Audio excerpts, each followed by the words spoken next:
perdido, tá cantado. Eu me lembrei logo, foi 4-0. Ou seja, empatou, foi para os pênaltis. Nos pênaltis, por dentro do Vasco, fechou o gol. Levou 3 pênaltis e o Vasco se classificou. Agora imagina quanto que foi o pênalti. Fernando Sérgio,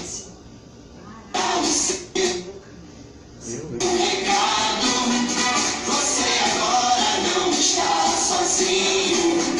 Fernando Sérgio está aqui ao lado do seu somzão, no seu radinho. Se você está amando, conte agora com Fernando. Tudo é alegria e felicidade. Muito obrigado pela audiência. Amigo ouvinte, é um privilégio. Nosso sucesso é você com a gente aqui no show do Fernando Sérgio. Fernando Sérgio. Bom dia, Rio de Janeiro, bom dia, Brasil. Alô, Oscar Berro, abração querido. Nosso abraço grande ao doutor Oscar Berro, a Tânia Soares, que está, de repente, vendo a gente. O Silvio Provenzano entrou, nosso Silvio já está aqui na sala, daqui a pouco para participar do debate. Olha, o relógio nosso aí está um pouquinho adiantado, viu? Esses relógios que a gente compra em cabelo dá nisso, porque o meu não, o meu está certinho, 8 horas e 2 minutos, e eu esqueci de acertar esse relógio. Alô, você, aqui esse livro, tá, o meu está certinho, o outro está falando lá, não é matemática, é um negócio louco. É o Pedro Carlos, que recentemente deu entrevista até pro Gelcio Cunha, quero mandar um abraço. Marco Silva dos Estados Unidos, mandando um abraço. Beto Campos, o Marco Fernando, hoje eu e a Ruth fazemos 32 anos de casado. Vamos cumprimentar o nosso Marco Silva lá nos Estados Unidos. Doutor Silvio, bom dia! Bom dia, Fernando Sérgio, parabéns aí pro Marcos. Você com a camisinha do Vasco. Com a camisa do Vasco aqui no ombro. Meu Deus, que sofrimento, né? É verdade. Viva o Martin Silva, o herói da Martin Silva, é um grande goleiro, realmente. Alô, Pedro Carlos, bom dia, querido. Doutor Pedro Carlos, doutor em matemática, não é para qualquer um, não, né? Bom dia. Deixa eu te fazer uma pergunta importante. 2 mais 3 continua sendo 5, não? Depende.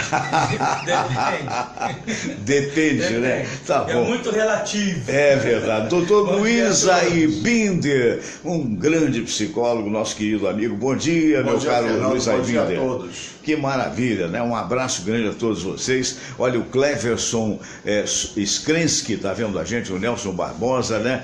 O Marco Silva. E Vascaído de 4, não importa, a gente foi classificado. Ah, meu Deus do céu, estou brincando.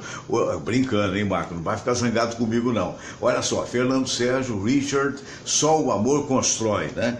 É o livro que você pode encontrar nas livrarias. Também o do Gerson Simões Monteiro, saudoso Gerson, Aqui se faz, aqui se repara.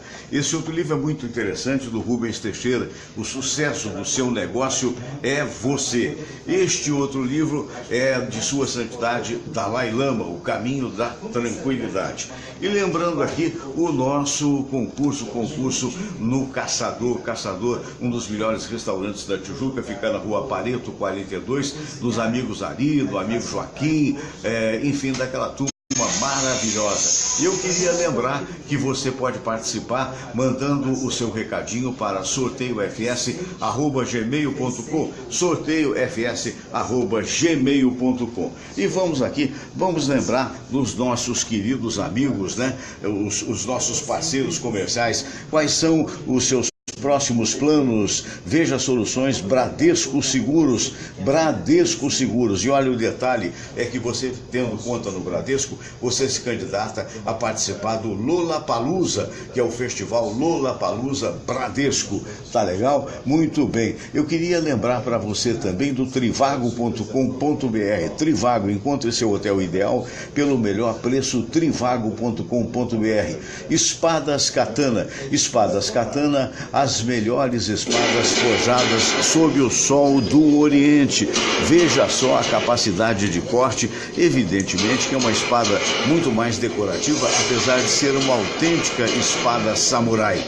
e é importado do Oriente, aliás, forjado pela Shotokan e importado e distribuído em todo o Brasil, chega em qualquer parte do país, no Facebook Espadas Katana ou mesmo no site espadascatana.com.br. Eu queria lembrar que este programa, minha gente querida, este programa está sendo também apresentado em várias emissoras que estão aí entrando em cadeia com a gente e algumas também da web. Deixa eu pegar a camisa aqui, porque o outro falou em vascaíno, botou o olho gordo aqui, ó.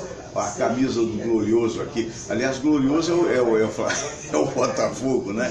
Mas é que foi classificado e a turma do secador estava lá, todo mundo com o secadorzinho e quase que deu certo, gente. Quase que deu certo, porque jogar lá em cima é muito complicado. Eu vou contar para vocês uma experiência que eu e Samira tivemos. A questão de uns 4 anos atrás, nós fomos a 2.860 metros de altura, lá no Vale Nevado, no Chile. E realmente, quando a gente pegou, quando você sai de Santiago, quem fez esse passeio sabe, o Vale Nevado fica a 47 quilômetros de Santiago do Chile. Então é uma subida muito íngreme, é claro que é tudo cheio de neve, né? Foi a época da neve, inclusive, é onde tem lá em cima uma pista de esqui.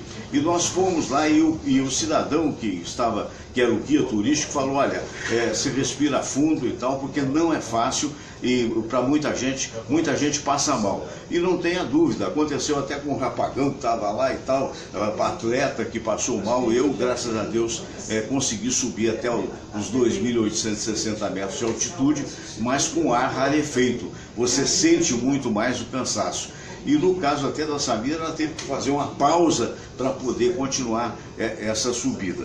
Então é mais ou menos o problema que deve ter havido com o Vasco no dia de ontem. Não é que o Vasco seja um extraordinário time, pelo contrário, é um time em formação, mas na verdade o Brasil sempre se deu mal na altitude. Eu me lembro de uma época, até de um torneio da Copa América, que eu tive a oportunidade de cobrir e que de repente a seleção brasileira esteve na Bolívia e perdeu de 3-0 lá.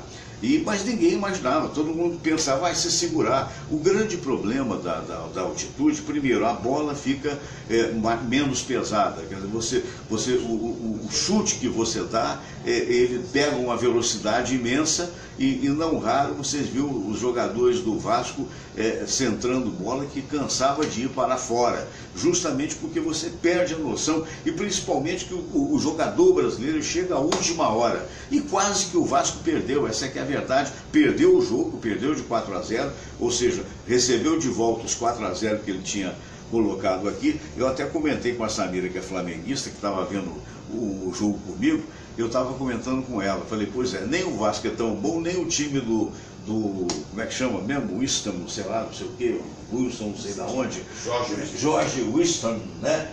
Nem esse time é tão ruim, né?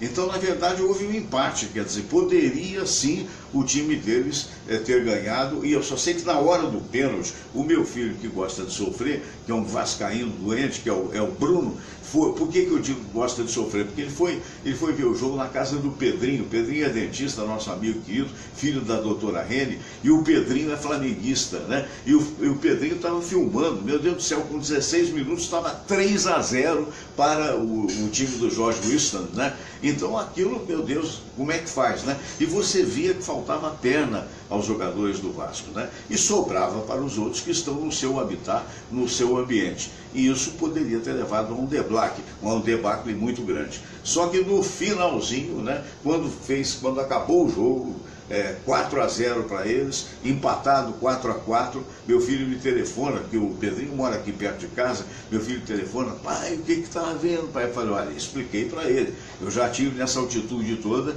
sei exatamente o problema que é. Aí, quem é que vai ganhar? Falou, olha, tá mais para eles. Porque é evidente, né? Eles devem chutar com muito mais precisão do que os brasileiros. Agora, a nossa saída, talvez, aí eu fui profético, minha gente, a nossa saída está no Martin Silva.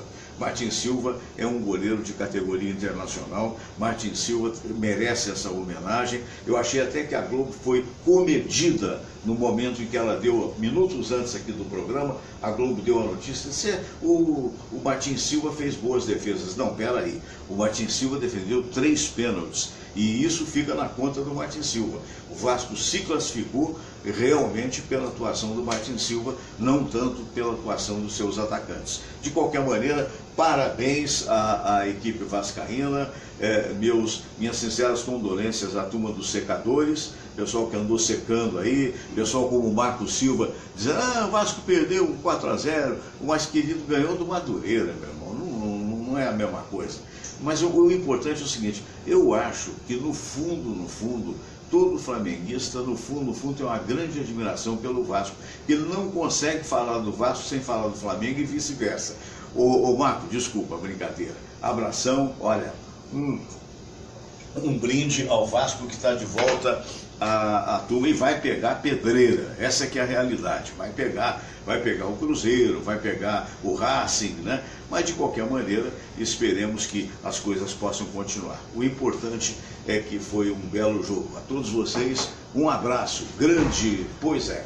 Minha gente querida, então isto colocado, isto posto, nós vamos àquele momento de oração que é fundamental no nosso programa para que a gente comece o dia bem, e logo depois nós vamos para a prece de Cáritas. Depois da prece de Cáritas nós vamos para aquele momento, né, que você sabe que é a sala de visitas do programa. Vamos todos rezar a prece de Cáritas e depois a oração ecumênica que um dia Jesus nos ensinou. Deus nosso Pai, que sois todo poder e bondade, dai a força àqueles que passam pela provação. Dai a luz àquele que procura a verdade. Põe no coração do homem a compaixão e a caridade. Deus, dai ao viajor a estrela guia, ao aflito a consolação, ao doente o repouso. Pai, dai ao culpado o arrependimento, ao espírito a verdade, à criança o guia, ao órfão o pai. Senhor, que vossa bondade se estenda sobre tudo o que criastes. Piedade, Senhor, para aqueles que não vos conhecem. Esperança para aqueles que sofrem. Que a vossa bondade permita aos Espíritos Consoladores derramarem por toda parte a paz, a esperança e a fé. Deus, um raio, uma faísca do vosso amor pode iluminar a terra. Deixai-nos beber nas fontes dessa bondade fecunda e infinita, e todas as lágrimas secarão, todas as dores se acalmarão. Um só coração, um só pensamento subirá até vós, como um grito de reconhecimento e de amor. Como Moisés sobre a montanha, nós vos esperamos com os braços abertos, ó bondade, ó beleza, ó perfeição. E queremos de alguma forma alcançar a vossa misericórdia. Deus, dai-nos a força de ajudar o progresso a fim de subirmos até vós. Dai-nos a caridade pura, dai-nos a fé e a razão, dai-nos a simplicidade que fará de nossas almas o espelho onde há de se refletir a vossa santa imagem.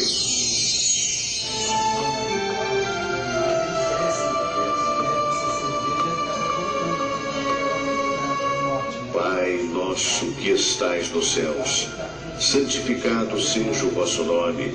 Venha a nós o vosso reino, seja feita a vossa vontade, assim na terra como no céu. O pão nosso de cada dia nos dai hoje.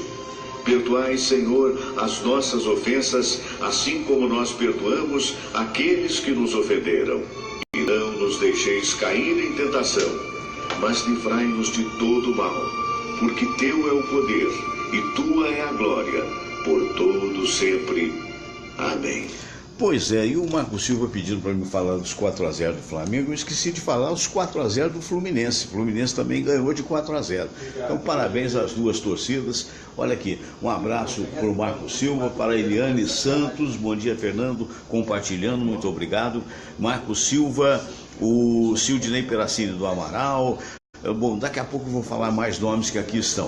Eu queria lembrar a vocês o seguinte, esse programa de hoje, que está ao vivo nesse momento, ele vai daqui a pouquinho para a Rede Mais Esporte FM, que também tem no Facebook.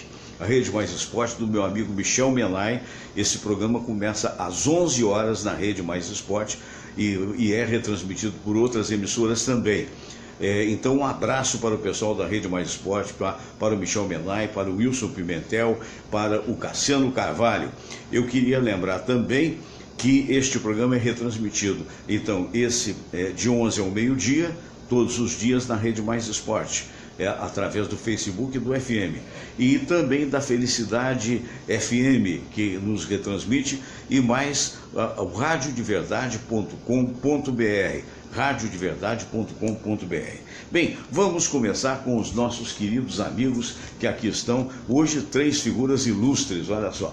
O nosso querido Luiz Aibinder, o Pedro Carlos e o nosso querido Silvio Provenzano. Vamos começar com o nosso Aibinder. Aibinder, nós tivemos a honra de receber, aliás, por influência sua, né? A nossa querida Belisa Ribeiro, a quem a gente manda um grande abraço, uma das grandes jornalistas, né? E você já está providenciando cursos online, não é isso? Ela está providenciando para mim esses cursos online, ela tem muita competência nessa área.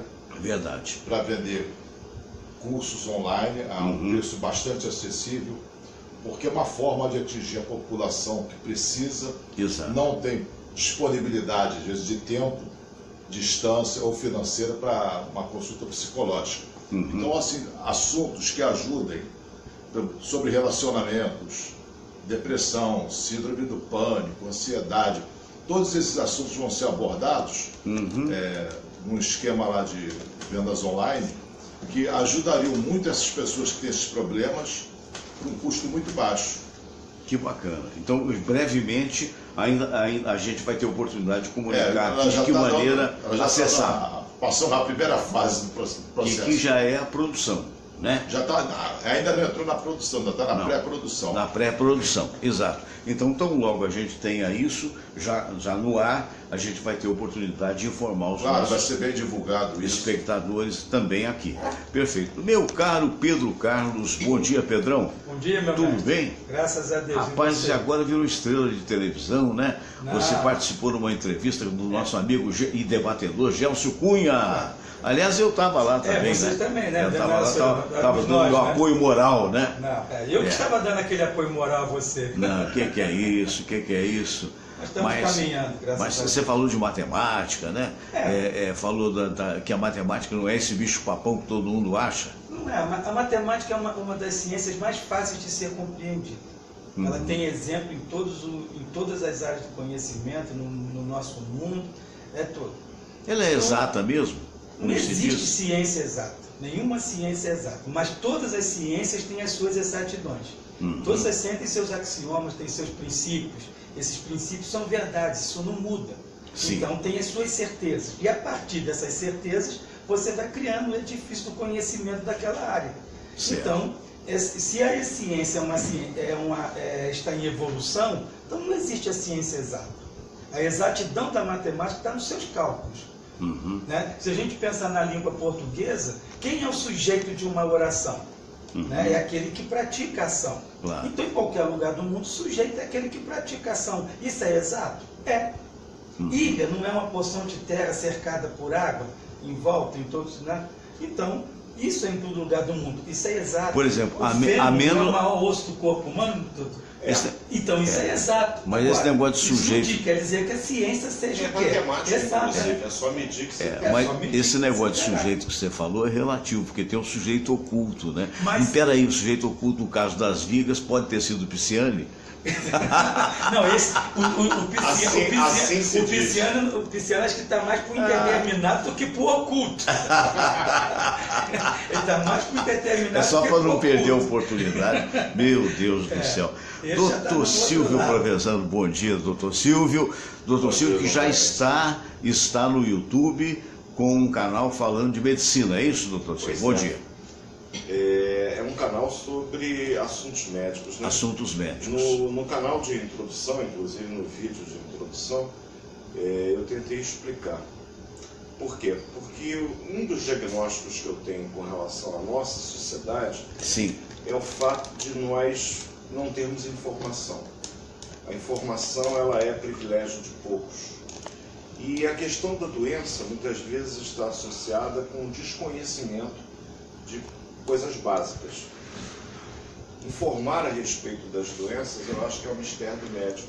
Que no dia a dia da correria dos hospitais, e esse aí é uma crítica que eu me faço, nós muitas vezes nos vemos impedidos de passar as informações que são muito úteis. Mas você tem, por exemplo, eu atendi terça-feira nos servidores 20 e poucos pacientes. Não é fácil, né? Para passar informação minimamente adequada, 40 minutos, eu precisaria, naquele dia, usando a matemática do professor aqui ao lado, de 800 minutos. O que, obviamente, não é disponível, porque eu tinha a sala à minha disposição por 6 horas. E como é que essas pessoas ficam sem informação? A gente sabe que hoje a internet ela é uma realidade, não em todos os lares no Brasil, infelizmente, mas em boa parte deles. Nós temos a capacidade de entrar aqui e lá fora. Então, por isso a ideia da criação do programa, de modo que a gente possa compartilhar informações médicas para permitir que as pessoas possam compreender um pouco mais, não somente a respeito dos seus problemas, mas a respeito de problemas de pessoas próximas. Eu agora pretendo, inclusive, terminar um módulo de tireoide, já fiz hipotireoidismo, hipertireoidismo. Pretendo hoje, com o tempinho que me restar, gravar sobre nódulos de tireoide, que é uma coisa que diz respeito a muita gente, e há muitos mitos a esse respeito. Desmitificar é uma das tarefas que eu me proponho nesse canal. Estão todos convidados a assisti-lo, já tem 3 ou 4 vídeos lá. É só colocar no Face Silvio Provenzano com Y, né? Com Y, Dr. Silvio Provenzano. Aí aparece lá e é só se inscrever no canal. As pessoas são avisadas quando entram os vídeos. E mais uma vez aqui, a minha sincera homenagem, respeito ao professor Dr. Luiz Aibinder. Por quê? O Aibinder é o mestre da comunicação. Verdade. Em termos de informação. Uma pessoa que há anos eu acompanhava e que eu diria que foi extremamente útil. Para mim, em que sentido? Que não beleza. só no sentido pessoal, de tentar me melhorar enquanto ser humano, mas de me ajudar a utilizar a ferramenta importante da comunicação. Tem uma pergunta aqui dos Estados Unidos que chega para si, do Marco Silva. Pergunte ao doutor, por favor, se é possível fazer o exame de próstata através de ultrassom. Sim. Na verdade, a avaliação da próstata é recomendada pelas organizações mundiais a partir dos 50 anos de idade, a menos que você tenha caso de câncer de próstata direto, de primeiro grau, seu pai morreu de câncer de próstata. Aí convém fazer a partir dos 40.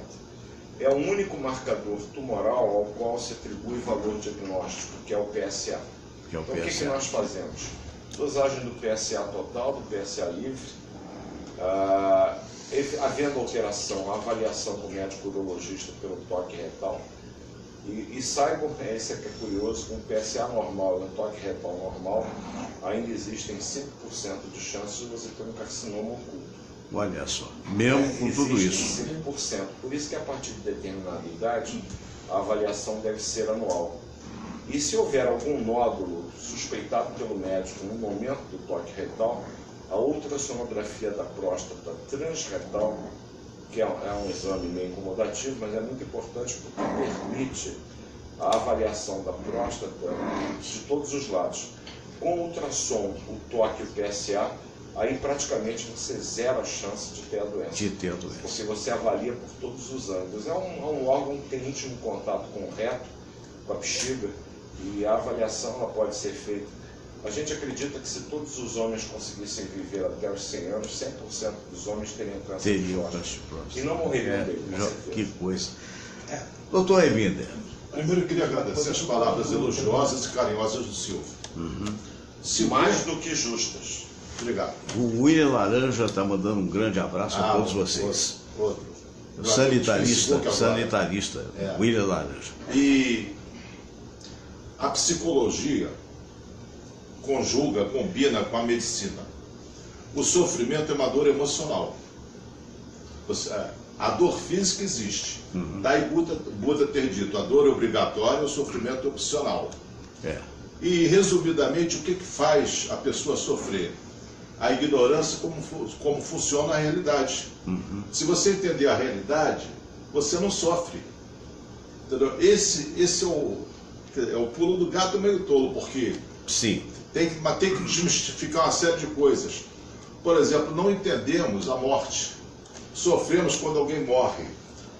Nos apegamos àquela vida, àquela pessoa, aquele animal ou àquela situação, porque nós não intelectualmente sabemos, emocionalmente, você desconhece que as coisas são finitas. Aquilo vai acabar, seja o que for aquilo, um dia vai acabar, são bolas de sabão. Um dia vai estourar. Mas a gente quer que aquilo que nós gostamos se torne permanente, quando a natureza disso é impermanência. Aí você sofre.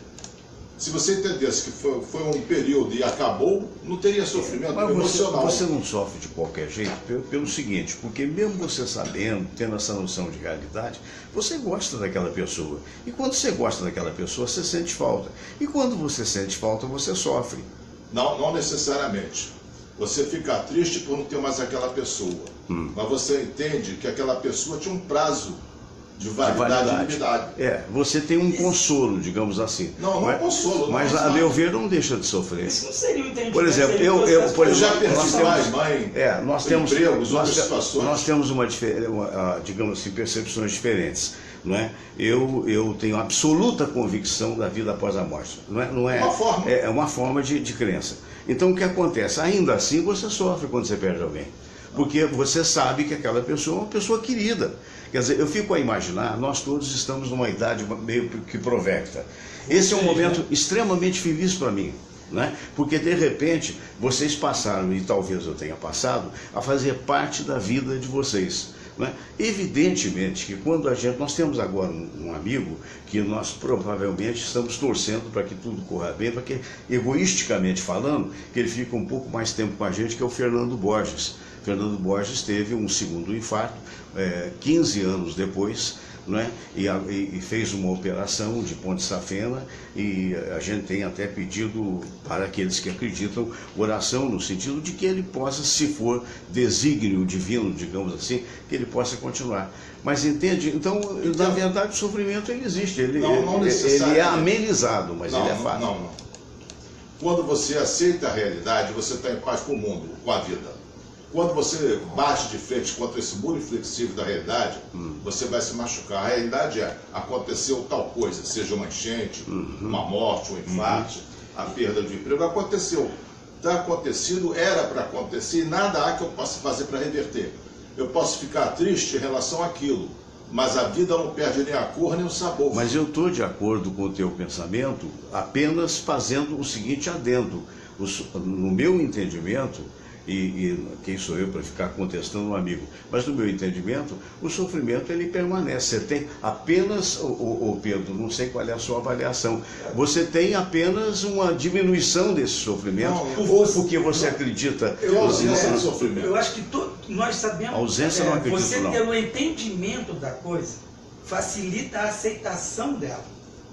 Então, assim, eu entendo que as coisas vão acabar. Uma coisa é eu entender e saber que aquilo tem fim. A outra coisa é eu aceitar o fim daquilo. A sabedoria está na aceitação. Então, do momento que eu aceito, o meu sofrimento é reduzido.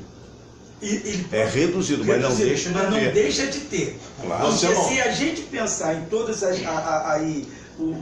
Tá pegando fogo, hein? Pensar Mas em vamos todos os avatares da vida, eles sofreram, mesmo sabendo de tudo e tendo consciência. Pai, afasta de mim este cálice. Palavras ditas por ele Cristo, sabia de tudo. diante de uma realidade em que Que ele ele se sabia. achava, independentemente do outro achar ou não, ele se achava filho de Deus, filho de uma divindade, sabia do e no poder entanto, dele. Pai, afasta de mim esse cálice. Que Então, foi isso é aquilo? Foi medo. aí eu pergunto assim, essa fala dele é um momento de sabedoria ou de fraqueza? Ou da exposição da natural fraqueza humana. Então, isso que eu falo assim, então quando ele chega a falar isso, eu falo assim, ele foi... Eu diria que seria muito mais didática. Então, ele foi digno em falar isso. Essa dignidade dele é por ele ser superior ou naquele momento foi a sua fraqueza? Eu não estou discutindo esse aspecto. Eu estou dizendo o seguinte, a porta de entrada para a paz de espírito é a aceitação da realidade. Sim, não necessariamente que eu entenda aquilo. A não aceitação dessa realidade vai te causar sofrimento. Quando você aceita a realidade que as pessoas são finitas... Mas deixa eu fazer uma pergunta. Dentro Aí a desse gente vai para que a raciocínio, juventude Doutor fala, Silva, aceita que dói menos. uma das coisas que eu mais admiro no médico é o que o médico luta com as mazelas humanas.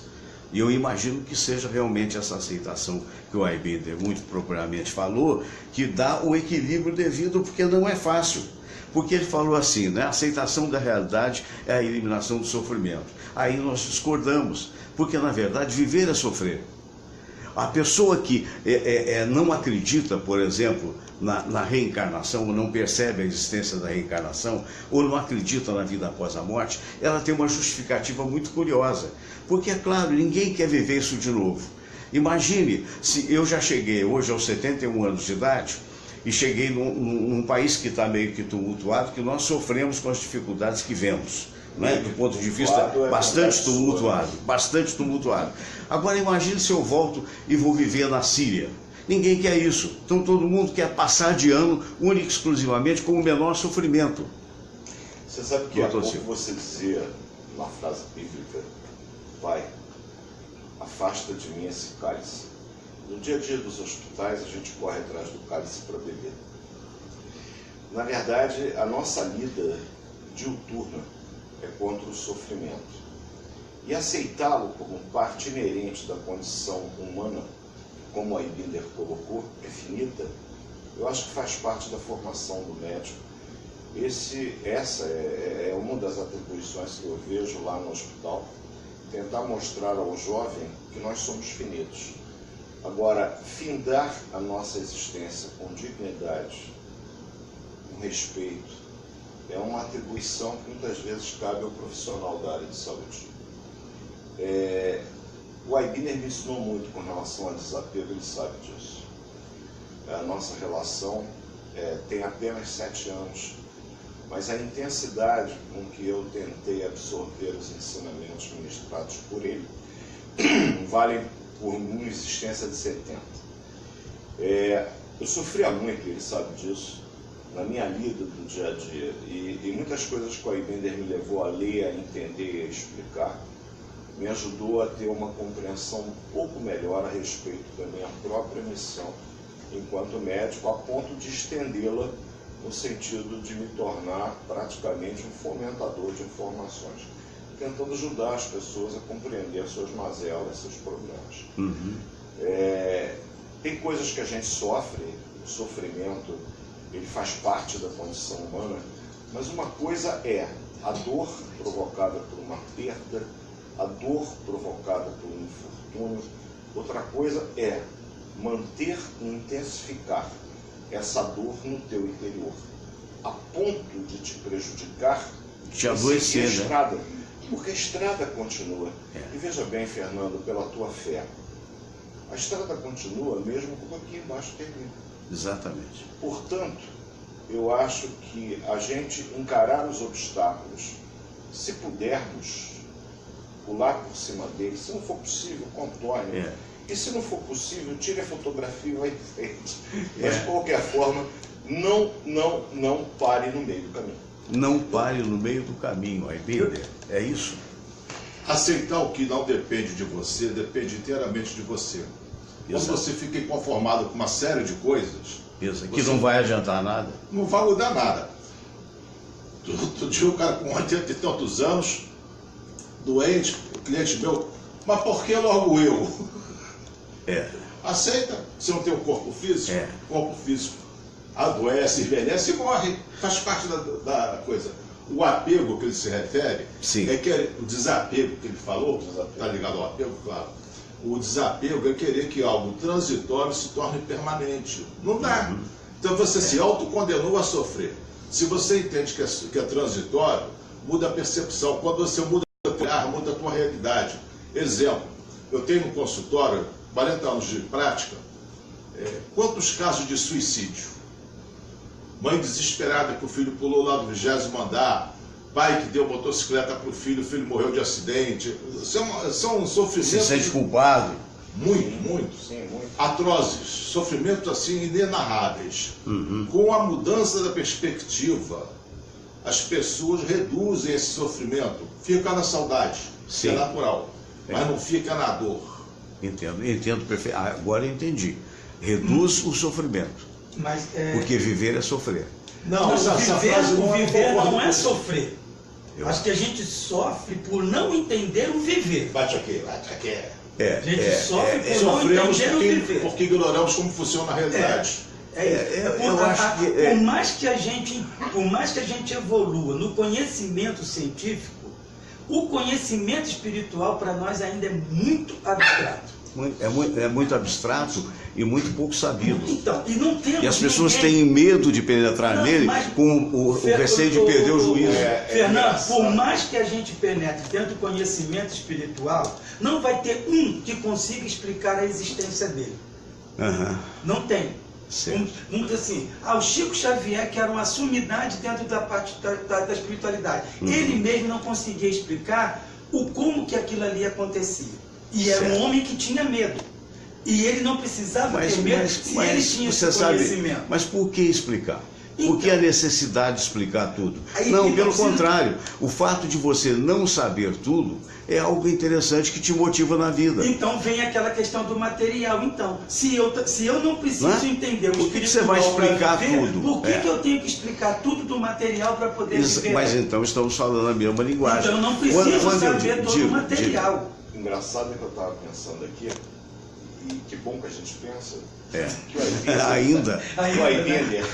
a coisa que não pagamos ainda. O Aibinder, que tem uma fé absolutamente agnóstica. Não, ele acabou ateia. Porque o agnóstico ele não acredita em religião. O ateu não acredita na existência de Deus. Não é bem essa. Ou de um não é bem isso, não. A palavra gnose significa conhecimento. Sim, gnose é conhecimento. A gnose é anticonhecimento. A negação. A negação. O agnóstico está em cima do muro espiritual. Verdade. Eu não tenho elementos para acreditar, nem motivos para duvidar. É verdade. Mas o ateu não vê, nega a existência, não vê motivos para acreditar na possibilidade. Porque o Theo é Deus e o A é negação do Deus. Isto posto, doutor Silvio Proença. Veja bem, Fernando, ele acabou de citar a oração de São Francisco de Assis, que é a oração, para quem a conhece, que ensina as pessoas a aceitar aquilo que elas não podem mudar. Mas, acima de tudo, pede a iluminação necessária para discernir o que ela pode e o que ela não pode mudar. A diferença das duas coisas. Entender que determinados sentimentos intensificados na tua alma é um desejo seu de mortificação.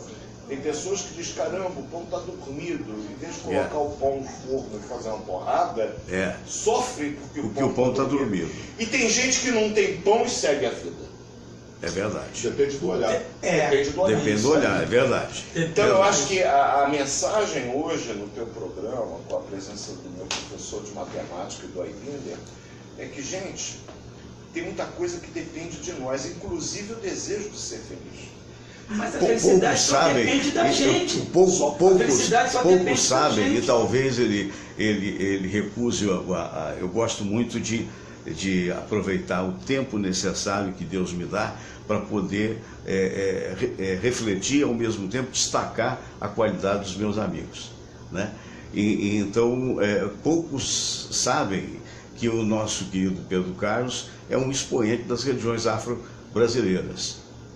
Não é verdade? Não chega a ser um expoente, é uma pessoa que estuda, que gosta, que tem um grande interesse sobre uma ela. percepção. E bacana isso, porque eu acho que, no fundo, todos aqueles que efetivamente creem, evidentemente têm dúvidas. Faz parte do ser humano. E são Faz parte do essas ser humano. dúvidas que fazem a gente crescer. E aí a nossa ouvinte aqui, a Arlene Lopes está assistindo, a Raquel Câmara está assistindo também, a Rudiele está dizendo, por que explicar? Não é? Porque se você se perder muito em explicações, você acaba não vivendo a vida. Quando eu quis dizer, e é uma opinião minha que pode, como toda opinião, ela é mutável, mas quando eu quis dizer que viver é sofrer, o que quer dizer o vocábulo sofrer? O que quer dizer? Quer dizer, na verdade, você é a percepção daquilo que está ocorrendo. Então, por exemplo, quando você sabe a morte de uma criança de 3 ou 4 anos, é inevitável você sofrer, nem que seja por um átimo de tempo. Quando você sabe que você está envolto em amigos queridos, como esse é o caso, e que eventualmente, a qualquer momento, de repente assim, você pode se perder, quer dizer, eu não sei se vocês tiveram na vida uma experiência de quase morte, mas eu tive. Eu posso dizer, sem o menor desassombro, que eu já saí do meu corpo várias vezes. E alguns vão dizer que é ilusão, vão dizer que houve um momento de endorfinar. Toda essa filosofia bonita, eu sei que ela existe. Mas eu vou citar um exemplo para vocês. A questão de 4 anos atrás, eu tive um infarto do miocárdio. Nesse infarto, eu fui internado no Hospital Santa Terezinha, que hoje não existe mais na emergência. Foi que me salvou a vida. Teve 3 médicos ali no entorno meu. Durante o tempo da internação, eu posso dizer isso com absoluta categoria, graças à minha formação espiritualista, eu fui a pessoa mais feliz que ali estava. Em momento algum me passou pela cabeça que haveria a possibilidade de morte. Porém, na hora que eu entrei ali, naquela situação, 3 médicos do meu lado, e de repente eu senti uma queda, como se eu fosse me interiorizando de tal maneira que chegaria ao resto do chão, digamos assim. E quando aconteceu aquilo, de repente eu me vi projetado num lugar lindo, maravilhoso, com pessoas todas, por incrível que pareça, vestidas de branco. E eu cheguei, eu quero ficar aqui. E um daqueles seres falou para mim, não, você tem de voltar.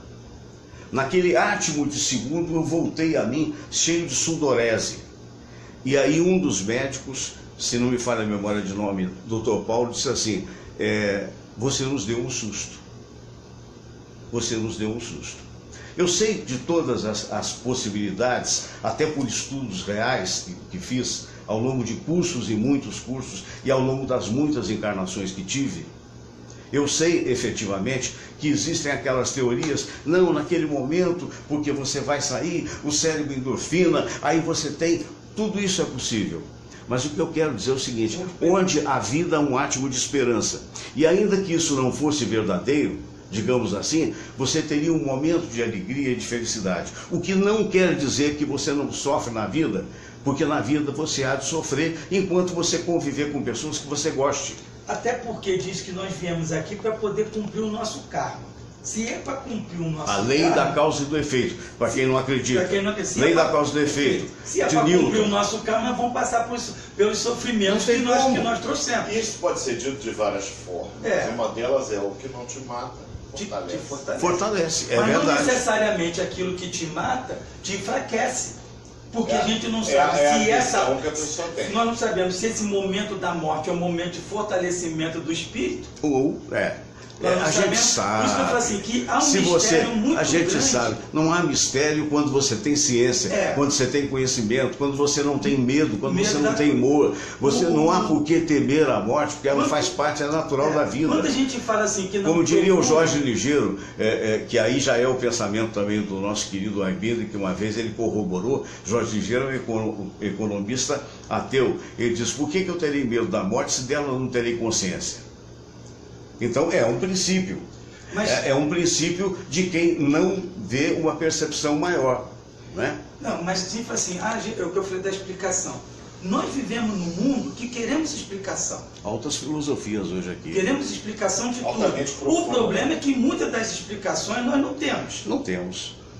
Nós não temos. Por mais Aí, que tente explicar, não temos. Isso. E aí sim, se nós entrarmos numa agonia que essas explicações não existirem, aí nós vamos entrar no desespero. Claro, perfeito. Ou seja, eu tenho que saber, procurar explicação e saber, nesse momento existe explicação. Até onde eu para posso tal. entender. Isso. Vamos botar assim, se não tiver isso, a ciência não evolui. O Einstein descobriu uma relatividade depois que Newton, depois que Galileu descobriram coisas para dar suporte a ele. Exato. Então, se não fosse as descobertas anteriores, ele teria condições de fazer. Isso frustrou Newton? Isso frustrou Galileu? Não. Agora, Mas- vamos saber a opinião do grande psicólogo, nosso querido para poder doutor Luiz amenizar a nossa Aguirre. cabeça. Eu acho que eu guardei no inferno. Esse valor, essa sabedoria, Caraca, eu sou o rei do voto vencido, eu já estou acostumado. Muitas dessas explicações são explicações para preencher lacunas. É verdade. Mas, Sim, mas só pra- as da psicologia também, ora. Como não? Essa daí, eu Vai. desconheço tal coisa. Uma conhecida minha morreu um cachorrinho de 16 anos de idade. Sei. Virou uma estrelinha no céu. Eu digo, mas que coisa infantil. Sabe assim, Sim. faz explicações, você não tem explicação. Mas a E maioria. indo no popular joga aquele H para preencher aquela lacuna. Em vez de dizer, eu não sei, eu desconheço. É uma imagem poética. Tá, não, mas, eu ia falar, acho que isso mas é daí não tem nada a auto-engano. ver. Auto-engano. Não, Morreu, ué. tava vivo. Não necessariamente. Não. Não, E quem auto-engano, garante que virou, Não. foi para outra vida? Sim, mas é não uma quer forma dela dizer. Mas que aquele ente que ela tanto gosta, que ela gostaria que aquele ente permanece. se tornasse uma estrelinha no céu. Por E outro lado, é permanece, apenas uma explicação lúdica, mais nada. Só, Não quer dizer, você sabe o que acontece? Muitas das coisas É blá, que blá, blá, acontecem. não é explicação, senhor. Exatamente, eu concordo. Mas a psicologia também, em alguns momentos, é um blá blá blá. mas- Claro que é, mas- claro que a é. psicologia Você séria, não. entra, o id, o não sei o quê, o subconsciente, não fala do superconsciente, porque não mergulha no superconsciente, não tem ideia do que seja esotérico. E aí vem cada um subconsciente, faz não isso, vamos faz nem por aí. aquilo. Não, Vamos é nem por essa bacana. discussão não vai dar bem. Vamos lá. Porque não existe esse superconsciente que você fala. Ninguém Sim, mencionou mas isso. aí é um ponto de vista. Não, ninguém mencionou isso, você acabou é um de ponto criar. de vista. Não acabei Não, de criar. é o Você nunca estudou esoterismo, cara. subconsciente, Então não como é que super. você sabe que não existe o superconsciente? Como é que você sabe que existe? Eu também não sei. Então, eu tenho a convicção fechou de uma que lacuna. sim. Eu tenho a convicção de que sim. Você acaba Agora, fazendo- nenhum de nós sabe metade daquilo que pensa saber. Isso é básico. aí vem Isso é básico. Aí vem o grande Aliás. Pitágoras, né? Dizer assim, explicar o difícil, a coisa difícil é fácil. Explicar o óbvio é difícil. É difícil, Então, quer nós dizer, o que eu estou queremos dizendo, explicar as pode coisas haver, mais pode não simples. haver, concordo contigo, mas Concordo. dê pelo menos a dúvida de poder haver, ou de não haver. Se tem a dúvida de poder haver, tem a dúvida de poder não haver. Claro, lógico, mas Aliás- quem é que está falando contra? Aliás, é sabido que só sei que nada sei.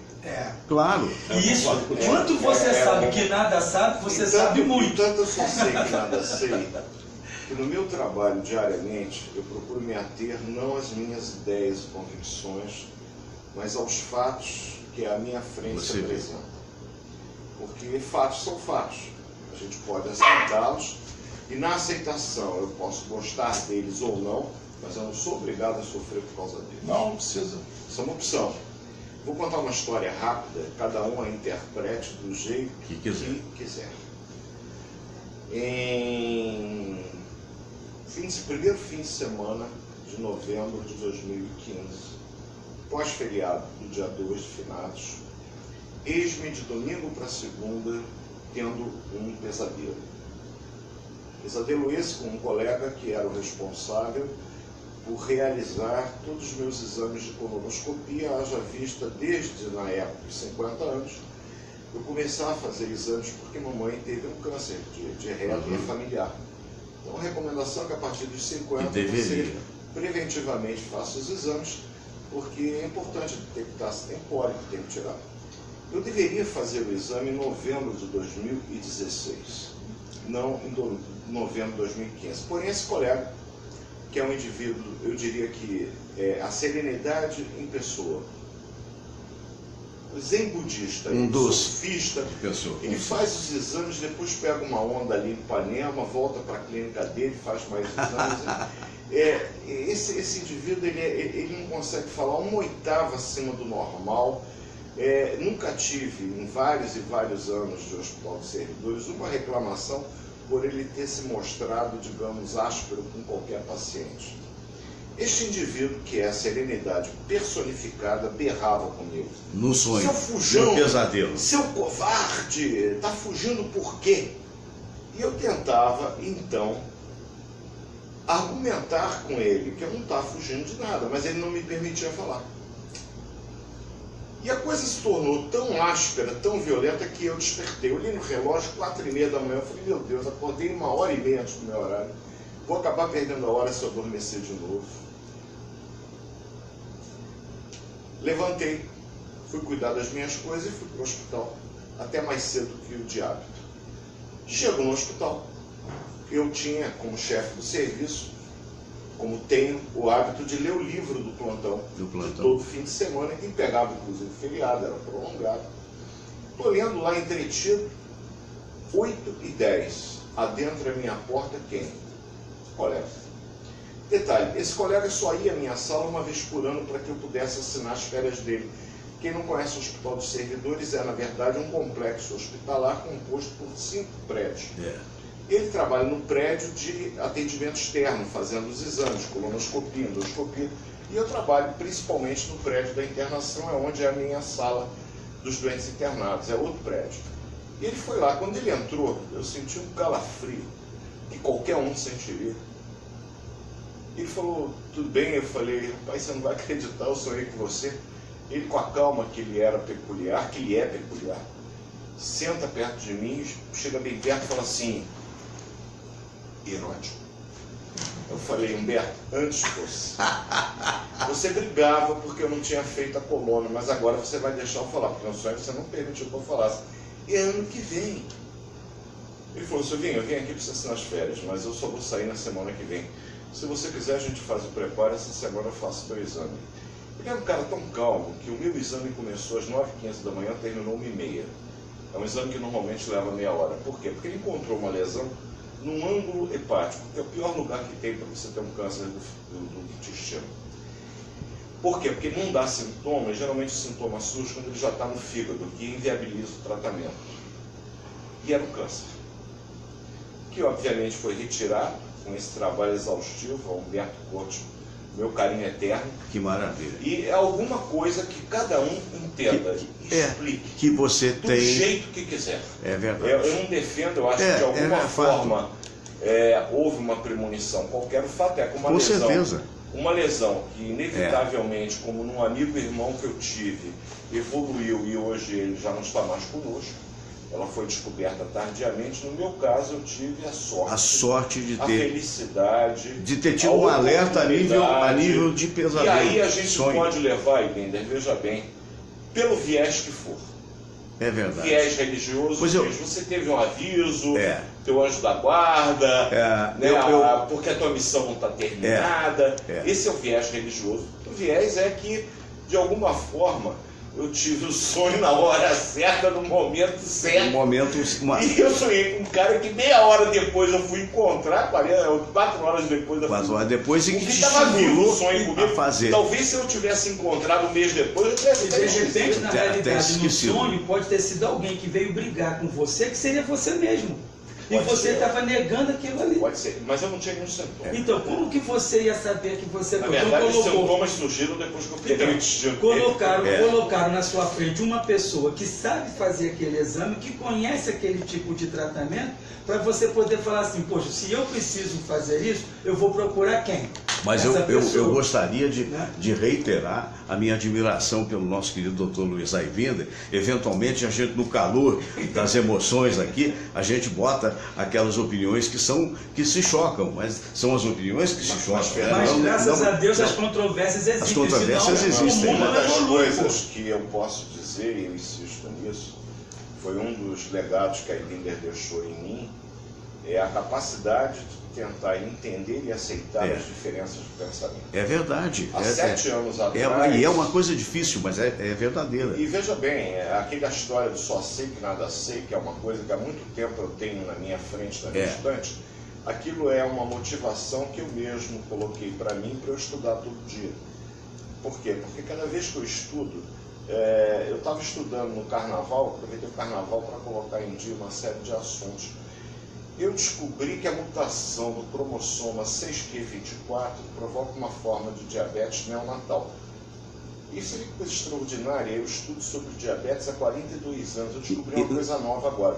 Aí você vai perguntar, para que isso serve? Te juro que eu não sei, mas aprendi uma coisa nova. É verdade, é verdade. Vai aparecer alguma situação antes. Mas realmente eu não sei, mas não vou me esquecer nunca mais. Mas, doutor Hermida, aí a beleza da vida, né?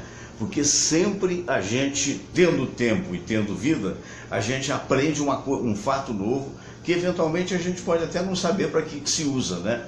Mas pode nos acrescer alguma coisa. Discordando de você, aproveitando sempre a à oportunidade de vontade.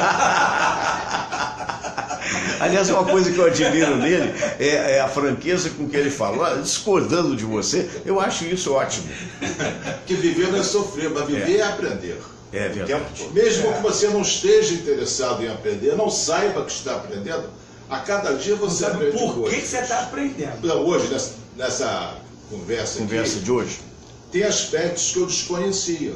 Não estou dizendo que eu concorde, sim, mas eu estou aprendendo, eu vou refletir a respeito. Entendeu? E quantas coisas vão acontecer ao longo do dia que são micro-lições ou algumas lições grandes. É verdade. Eu estou sempre aberto a aprender. Que maravilha, que maravilha. Pedro. Esse aprendizado do dia a dia, e sem saber o porquê, se nós pararmos para pensar, 90% do que nós aprendemos, do que nós sabemos, e muitas das vezes nós não utilizamos no nosso dia a dia. Para nós, acabamos utilizando para o outro. Aí a gente ter a ideia de como que eu vou entender essas diferenças. Eu só posso entender as diferenças se eu tiver o conhecimento daquilo que não faz parte do quê? De mim. Mas justamente aquilo que mais te acrescenta é aquela opinião do outro que eventualmente possa ser ou não divergente. Você só vai compreender o outro quando você tem esse conhecimento que você não usa para você, usa para entender o outro. Exato. No meu consultório, essa discussão é constante com os clientes. Mas eu tenho consciência disso. Eu digo, você não tem consciência, você só tem ciência. Quando você juntar a cabeça e o coração, você tem consciência. Por enquanto, você só tem ciência. Fumar faz mal. Aí tem consciência disso. Mas quer parar de fumar e não consegue. Então não tem consciência. Não age como deveria, né? Ele não está de acordo com aquilo que ele intelectualmente sabe. Então a gente entender intelectualmente é fácil. Agora a ficha emocional cair demora. Até porque processa dados diferentes. Então é onde vem um equilíbrio entre a razão e a emoção. Aí a gente vê assim, que a boca ela está exatamente a um palmo daqui e a um palmo daqui. Ou seja, a minha emoção e a minha razão está totalmente o quê? Uma das terapias que eu não posso falar sem pensar e sem o quê? Emocionar. Uma das terapias que eu utilizo... Se não tiver, a vida perde a sua razão de ser. Ela se chama terapia racional emotiva. Você raciocinar melhor para ter melhores emoções. E não é possível ser feliz ou ter paz de espírito sem o uso da razão. Porque senão você é levado só pelas emoções. Sim, eu concordo plenamente. Por isso finalmente, concordo plenamente. Eu acho que não existe fé sem consciência, sem a possibilidade de você perceber aquilo que você está acreditando. Não é porque te disseram que você deve acreditar. É você perceber. Daí o que eu digo, com relação à dúvida suscitada, por exemplo, da existência ou não do superconsciente, que outra coisa não é, senão a mente espiritual, né? Que outra coisa não é, uma coisa chamada apometria, que ninguém tem a percepção muitas das vezes de perceber, que é o desdobramento dos 7 corpos que o ser humano tem. Né? E que isso você precisa mergulhar no yoga para perceber, você tem que realmente, de repente, desconstruir para reconstruir a teoria do caos é isso. Exatamente. Você já viu, Fernando, aquele indivíduo que age totalmente dominado pelas suas emoções, de forma impetuosa? Você diz, pô, mas parece o quê? Um irracional. O irracional é aquele que não usa da razão. Verdade. Exatamente pela oposição que existe entre o raciocínio e o sentimento. Agora, você tem como transformar sentimentos através do teu raciocínio. Perfeitamente. Primeiro você pensa. Você não sente nada à toa. Você tem que ter um pensamento que antecede o teu sentimento. Não seria o primeiro sentimento. Você não fica alegre ou racionar triste sobre sem ele? ter um pensamento anterior que cause alegria ou tristeza. Então, primeiro você pensa, depois você sente. E em função do que você sente, você se comporta. Exato. Então, eu penso que você não devia discordar de mim. Eu senti- Acho que deva. Até eu Sim. discordo de mim, de vez em quando eu mudo de opinião, Claro, então não tem claro, problema. faz parte. Então, eu penso que você não devia discordar de mim. O meu sentimento pode ser de raiva, meu comportamento pode ser agressivo. Mas eu acho que primeiro É verdade. a gente tem Porque que, então, mas a pensar. coisa começou Porque a coisa através do que eu acontece, penso. você que- É. Quando você eu me sente. dou conta de que você tem o direito de discordar de mim, porque eu não sou o dono da verdade, Nenhum meu de nós é. meu sentimento muda É. e meu comportamento Claro. muda. Uma pergunta Mas, dos gente- Estados Unidos para o doutor Aibinder, só para não perder, é que hoje o Marcos Silva está fazendo 30 anos com a dona Ruth lá em Austin, no Texas. Eu Né? diminuí um ano, você E falou ele que era sempre 31. acompanha a gente e ele está dizendo assim, qual a visão do doutor Aibinder sobre o casal que vive há mais de 30 anos, sem crise, tendo por testemunhas os filhos. Bom, eu estou casado há 52 anos, ele ainda está na lua de mel. É, Bela resposta, Marco. Tem mais 20 pontos pela frente. tem mais 20 e poucos pela Tem frente bastante. para ter uma crisezinha. O ponto fundamental de qualquer Você relacionamento... acredita que seja sem crise? Hein? Claro que não existe. Acredito, Acho Você que acredita? não. acredito. Vocês podem concordar e discordar. Tá. Eu acho que pode, a crise existe, ele pode não ter alimentado aquele momento de Aquele de momento brilho. que de Escuta. repente um fala com o Vamos lá. outro. faz parte da vida. Sofremos porque ignoramos como funciona a realidade. Crise é o estado anômalo. Você discordar é normal. Então, Mas o ponto principal que ele está querendo saber é o seguinte: por que não há crise? Primeiro passo para o relacionamento saudável, não precisa envolver sexo, amizade, qualquer tipo de relacionamento, é o respeito. Os casais, de uma maneira geral, não se respeitam. Se xingam, se ofendem, debocham, criticam, falta respeito. O segundo degrau do relacionamento é a admiração. Você não admira aquele que você não respeita. Claro. Você não admira. Se você não respeita, você não admira. E o terceiro degrau que pode ou não existir é o amor. Mas você só ama quem você admira. E só admira aquele que você respeita. Tudo aquilo começa com respeito. Então, enquanto você... Marcos, né? Marcos Silva. Marcos. Marcou. Enquanto você respeitar a sua esposa, E vice-versa, né? recíproco, a probabilidade desse casamento existir sem crise é muito grande. Vocês podem concordar e discordar. São duas pessoas diferentes, que vêm de duas famílias, duas formações diferentes, e vão colidir de vez em quando na divergência. Mas ela fica com a opinião dela, eu fico com a minha, e muitas vezes podemos achar um ponto intermediário, que se chama um compromisso viável. Bom, vamos fazer isso desse jeito, amanhã fazemos o teu, ou vamos achar um acordo para que a gente possa evoluir. Os países usam essa técnica na diplomacia, porque senão viveria tudo em guerra. Claro. A diplomacia eu cedo um pouco, você cede um pouco. Eu não abro mão do que me é essencial e você não abre mão do que te é essencial.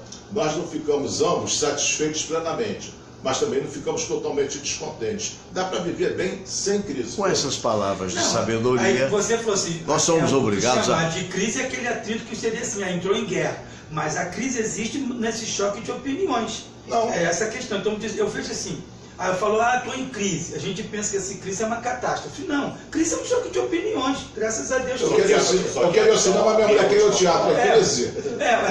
Então. Aí eu falei assim, então não vamos em lugar nenhum. Ao longo da minha vida, eu já participei de inúmeros debates, poucos tão produtivos quanto esse. Que bom, fico Você muito vê que o honrado. tempo acabou. Acabou, O tempo é verdade. acabou. E eu estou aqui, enfim, ficar mais um pouco para aprender com o Dr. Aibinder. Nosso querido Porque a Aibinder, gente está o verdade. tempo todo aprendendo. Com certeza. Então, pro Marco, com um forte certeza. abraço, que ele comemore bastante. Com certeza. 30, Eu queria 31. aduzir, 30 anos. você fez uma coisa tão importante que no que hoje eu próximo- que na programando, próxima a boda de Aibinder prata também, nos convide, porque né? a presença do Aibinder, desde que ele estava no programa do Barbosa e participava do meu programa também, era um momento que eu tinha extrema alegria de perceber pelo conhecimento, pela sabedoria, pela capacidade que ele tem, né? E isso faz com que a gente que gosta da nossa profissão, porque o comunicar é você gostar também da profissão, faz com que você dê isso para o ouvinte como se fosse um presente, Sim.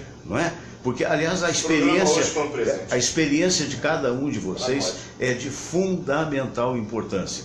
Eu queria te contar um sonho também, uma coisa que aconteceu comigo. Falei, como é que eu conto isso em 5 minutos para não atrasar o doutor Silvio, que tem que ir para os servidores? Enfim. Sonho erótico? Não.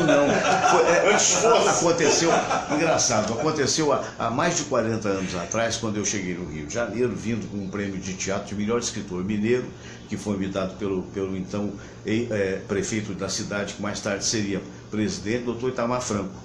E com o dinheiro, né? Para quem não sabe, era um diabético. Exatamente. Meu chefe no servidor chegou a ser médico dele. Olha, é mesmo, que honra, que honra.